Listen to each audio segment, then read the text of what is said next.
Update tayo guys sa ating munting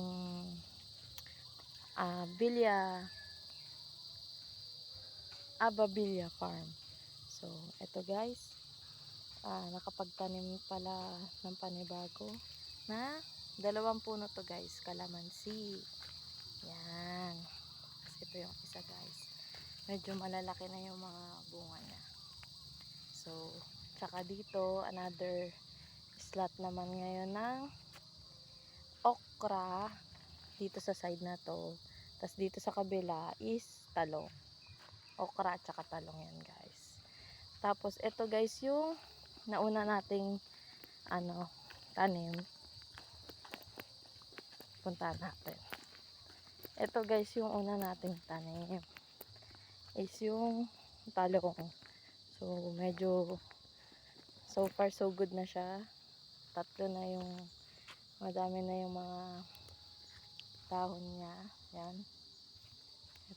Ito yung nauna, isa na lang yung Tapos guys, dito pala sa portion na to, nagpatanim pala kami ng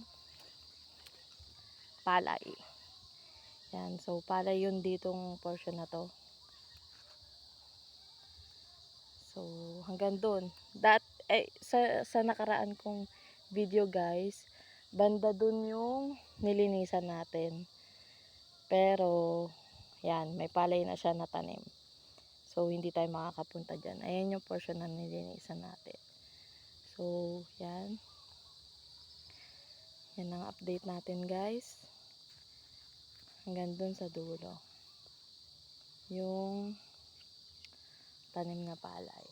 So, dito guys, ito yung papansin nyo yung kawayan na portion. So, yan. Malalaki na yung mga talong. So, ngayon guys, magpupunla kami ng sitaw. Sitaw naman yung ipupunla namin. So, linisan muna namin tong mga to. Kasi para dito. Saan itatanim yung sitaw? Diyan? So, doon na portion yung itatanim namin na sitaw. May mga puno rin pala kami dito ng saging. Yan, saging. Tapos kawayan. Tapos guys, as you can see guys, meron na pala kaming poso na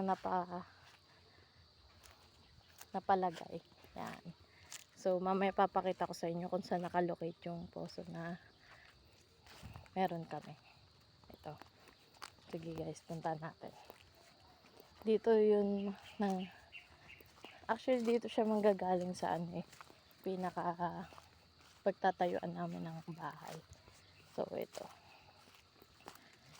Yan guys. Ito pala yung poso. Yan. Ating si Alpha. Ang munting motor natin. So, yan. Ito guys. Mga pa lang to guys. Monday ngayon. 3 days pa lang siya guys. Yan. Bagong patayo siya na poso. So, ito yung para mapabilis yung pag-didilig. Yan. Tuloy-tuloy yan guys hanggang doon sa